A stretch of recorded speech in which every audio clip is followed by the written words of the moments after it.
Adrian Grenier. The Entourage star Adrian Grenier. Entourage star Adrian Grenier. Life's pretty good in Hollywood. Adrian, what's up?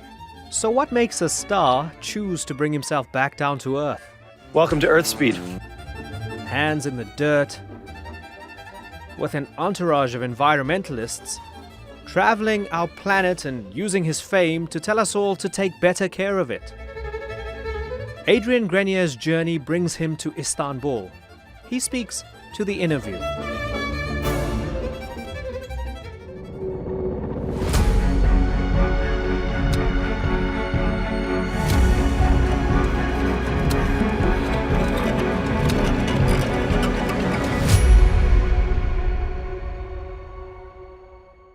Adrian Grenier, good to talk to you. Thanks for having me.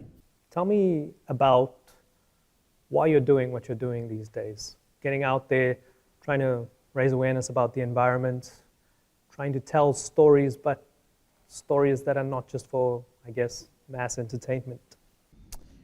I've been doing this work for 20 years, and the way you keep engaged, the way you keep motivation is by continuously being curious and reinventing yourself and really starting to grow yourself up so that you can have a more nuanced and substantial relationship to the environment. When I was younger, everything was simple, and now it just keeps getting more rich and more meaningful as I get older. You had fame in the Hollywood sense, and it seems as if you've tried to run away from it somewhat. Is that accurate? Yeah, it's kind of like an elastic band, like a rubber band. If you try and run away, it snaps you right back in the face. Once you're in the public eye, I don't know if you can ever really truly get rid of it, shake it, hide from it. That's okay. I embrace it. I have shifted my focus from building more attention and awareness to me as a performer, as an artist, and trying to take that and redirect it now to my family, to community, to my own personal journey back to self and to the earth. So I don't know if I'll ever completely be anonymous anymore, but people still recognize me even in the country. But really my focus is different than Hollywood. Yeah, I mean, do you have to make peace with that rubber band? I mean, you would say journey away from a more superficial type of fame or chasing things in Hollywood, but here we are doing this interview in Chiran Palace, beautiful setting. You're doing documentaries. You're Not being my interviewed on palace. TV. Yeah, but there's a talent, there's your looks, your brand. No matter what you want to do, there are people who are going to want to get themselves involved in your life and to, maybe to a certain extent, piggyback off whatever you're trying to do. Do you have to make peace with the fact that at some point you're going to have to play the game? No, I've made peace a long time ago. I'm at peace currently, which gives me permission. It really gives me a lot of latitude, a lot of authority to just do what I'm here to do on this planet, to pursue my dharma, to fulfill my purpose, and to be of service. And whether or not people appreciate that or are watching or not watching, paying attention, is of no consequence to me. I'm going to continue to do the work I'm doing. What is your dharma? So I'm here to remind people that they are of this earth, that they are emergent from, that they come from our planet, and that we're not separate from, we're not different, I think we try and pretend as if we're separate from the earth, And that gives us permission in many ways to exploit Mother Nature, to exploit one another. We feel separate from each other. But I'm really here to remind people that we are interconnected and that we are ultimately part of this planet. And so we can turn to nature and learn and listen and start to reflect the design wisdom that this earth has to show us and that is within us, so that we can approach living in a much more grounded and mindful and nourishing way in harmony with the planet, and to build and to grow and to cultivate and to manifest a more beautiful world. That's my dharma. I mean, for some people, their dharma is to maybe go on a spiritual journey, look inward, and do vipassana meditation. But it's not so much engaging with the outside world. How do you take that inner peace that you talk about and then start to practically engage with the outside world? When you talk about reconnecting with the earth, what do you do tangibly? Yeah. Well, I think it is that journey inward. And I actually spent the past several years getting to know myself, or at least shedding the parts of myself that were distracting or were hiding my true nature, my true self. What did you need from to the shed? world. A lot of childish, immature, adolescent, boyish Peter Pan indulgences and escapes and nihilism. There was a sort of destructive rebellion, antisocial, like a punk.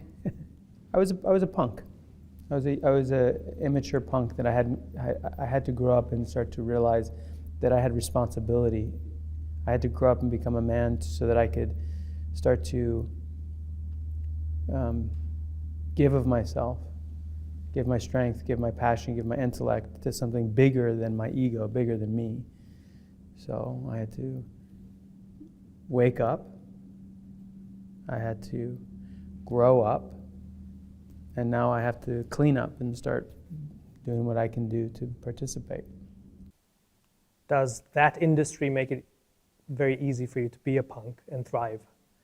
And do you need to distance yourself from the entourage? Do you have to distance yourself from Hollywood in order to go through the process you need to go through? Well, it's more just that Hollywood pays you to make their content. And in many ways, you're a tool. You're paid to compromise your values for what they want to communicate, the reflections that they want to create. And when you don't know yourself, or where you don't have the confidence to stand up for yourself, it's easy to be seduced by the paycheck and by the lifestyle in order to feel relevant or secure in this commercial culture. But at a certain point, you realize that you maybe have something more to offer the world, and that was a long journey coming, but I finally got there. But you were always doing your own thing to a certain extent, where you had your documentary where you were reaching out to your dad, trying to reconnect with him. That was pre-fame. Yeah, you're right. You're right. Yeah. Teenage paparazzo. Thank you. Mm-hmm. I looked up that kid now. He's doing vistas and landscapes and mountains and so on. So that you turned the camera on the paparazzi, and there was that young kid that you featured in the documentary. It seemed as if you were always trying to do your own indie thing, but there was the lure of fame, and of course, I guess the fact that you were hot stuff in the industry, so you could make money out of it. That maybe paid the bills, But it's not as if you had this moment where you were drowning in fame and hedonism and you had this awakening. You seem to always want to do your own thing.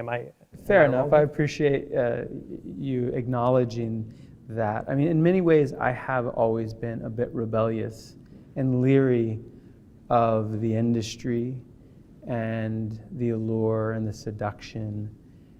And on another hand, I kept coming back to it. And at the end of the day, when you have all this opportunity in front of you, it's hard to say no. But the films that I used to make, the films that I do make, were always a reminder of who I really am. And there was a rebellion. There is a rebelliousness to it, where, but I think in many ways it was coming from a rejection. There was something anti. Like I wanted to scream and say no. Like, look at this, but what about that? And now I feel like I'm in more of a constructive state of my life. I'm wanting to build things and create and cultivate and nourish home and the things that I never believed were possible growing up in New York from a broken home, without believing in a power bigger than me, always in the ego, where I really didn't, I guess I felt a little lost in that. Even though I was creative and doing my own thing and indie and on the margins, now I feel a lot more centered and capable of building the things that are spiritually important, as opposed to just intellectually curious. How do you go through that process of destroying the ego, or at least recognizing the devilishness inside of it and recognizing that you need to control it? Yeah, I guess I would just question whether or not I need to control it, more that I needed to maybe truly embrace it and recognize that it was part of me and that it was operating, that it was part of my decision making. So you're not keeping it like on the other side of the door, you're letting it in. Letting it in, and yeah. What's it doing then? I think we're all, hopefully, if we're lucky, on a journey towards cohesion, to come together in wholeness. So when you reject or you push away or you repress a part of yourself, it never goes away. And if you don't, it's like if you have a dog, you got to keep it on a tight leash. You got to make sure that that you're in charge, that the dog is aware that you are calling the shots. Before, my dog was in charge. So I was just following my dog. You see those people where they can't control their dog, and so in many ways it's about recognizing all the aspects of who I am and what I'm capable of. Understand how dangerous that I can be, so that I can then rein it in and use the powers that I have, the capacity I have to create and to destroy, and I get to decide what I want to do to participate positively in the world. I talk of ego and controlling the ego because even in trying to do good, in this day and age, there's a lot of grifting that goes on. Ooh. Entire industries, greenwashing, people saying we're doing things for the environment, but ultimately trying to make a buck, trying to smuggle themselves into what is seemingly something based on good intentions. Yeah, snake oil salesman. Exactly. So you're a famous, good-looking guy with a lot of talent. Are you aware? Are you wary of not getting drawn into somebody's PR garbage? Well, no, because the only person that I have to worry about being seduced by is my wife, and I trust her absolutely. I've entered into a part of my adult personhood that realizes that the most joyful thing in the world is to have a family and to have children. So and I realize that it's a woman who bears children. So my entire focus right now is to be in service of my wife, because she has to do the ultimate feat, the ultimate expression of creation, which is to bring life into this world. And so right now I'm just cultivating and focusing on that. So it's work to raise awareness regarding the destruction of the earth and what we can do to regenerate the earth. Family. Yes. Personal development. What else? Yeah, I mean, it's all connected, right? I mean, first I had to get I had to heal the environment within. I had to heal myself so that I could come to the table. I could come from my higher self. I could participate to the best of my ability, and that I wasn't hijacked or corrupted by some of the mentalities and the conditioning of a culture that is obsessed with ego and narcissism, but I could actually start to truly be selfless, like truly. But like, as I said, you could be a climate warrior and be the most narcissistic, egocentric 100%, person, yes. and get loads of followers and clicks and make Right. even more money than you did when you were frontlining Entourage. Yes, there is some sort of underlying arrogance to the modern environmental movement. There's this soapboxing, sanctimonious, holier-than-thou preachiness, this tyranny of ideas in which everybody's agreed that we're all going to die and that you have to do this and you have to do that in order to save us. And I think that comes from fear and ego. And in many ways, it's destructive, and it's colonial in nature. It comes from that sense of separation. When we separated ourselves from Earth, it gave us permission to exploit it and to create the environmental destruction that you see.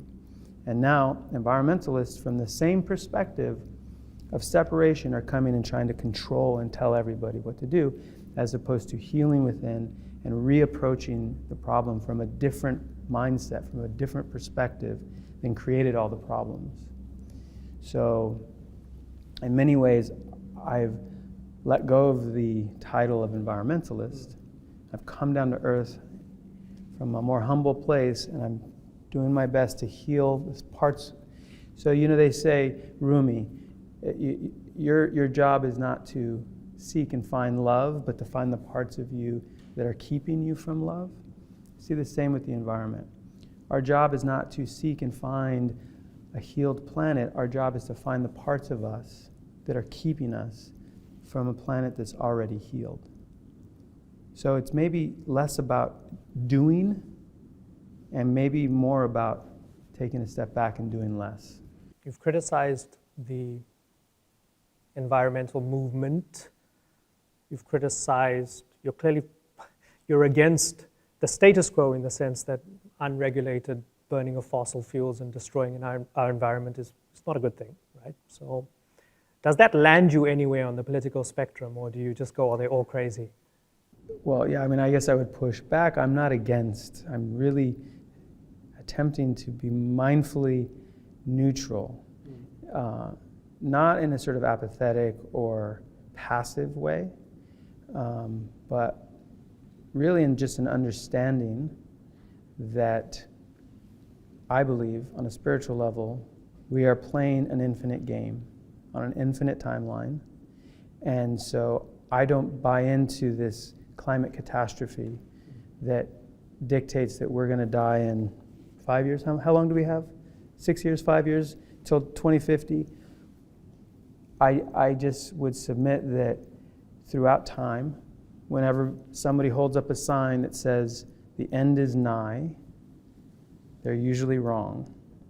And so I'm operating on a multi-generational future perspective in which we all have done the work enough to level up on an individual level. We clean our room, take care of our family, we support our community, we are in service of our wives and our children, so that our kids will grow up with hope, not in fear, so that they don't have to run away and escape into drugs or alcohol or overconsumption or social media, but they can stay present and remain participants in healing.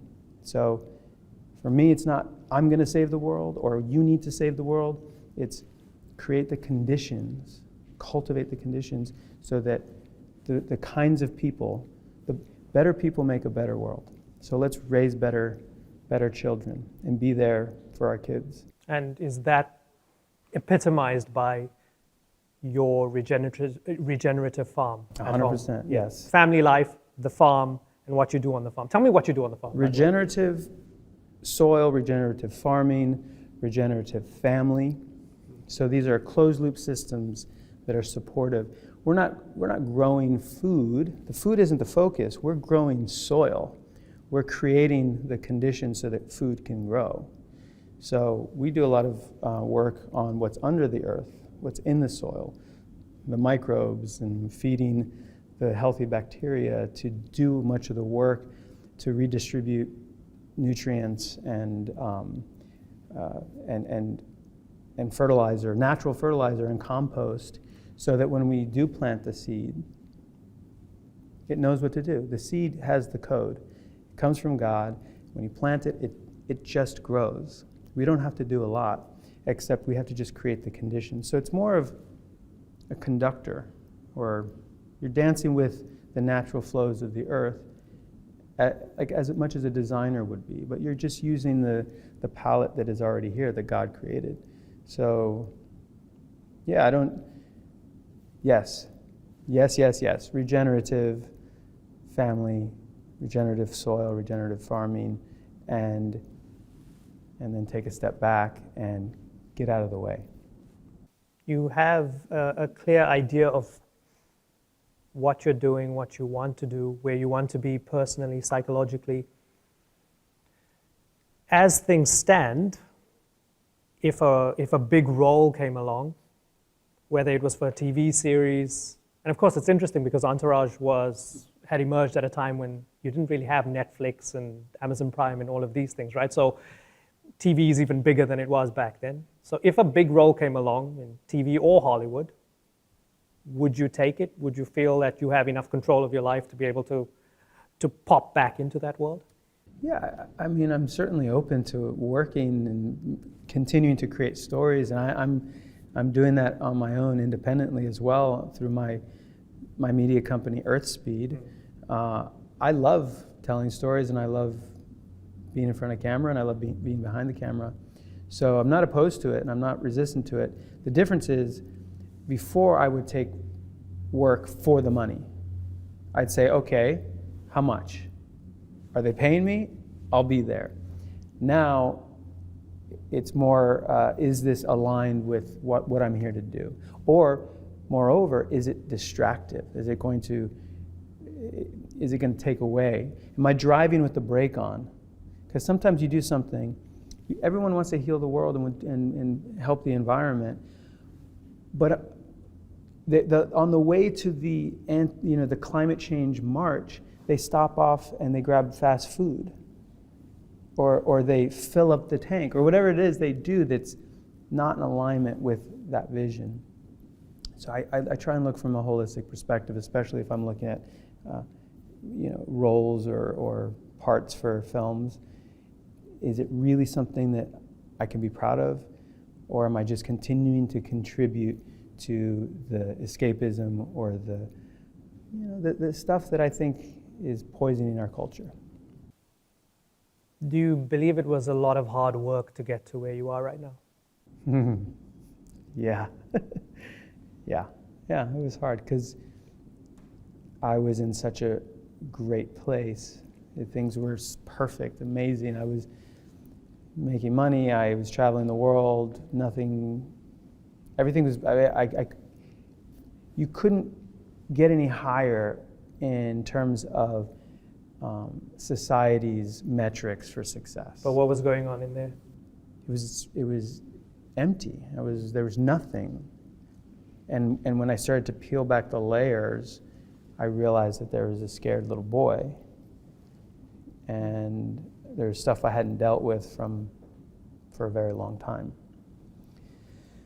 And that was the hard part.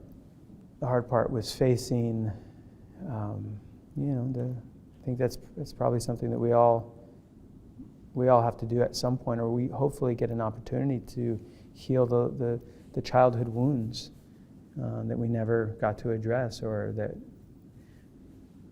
have been lying hidden from the world. This is where I wish my show was a 2-hour-long show, but we're going to have to end it there. 25 Adrian, minutes, yeah. It's thank you perfect. so It's a much. perfect amount of Brilliant. time. Thank you so much. Thank All you. the best to you. Cheers.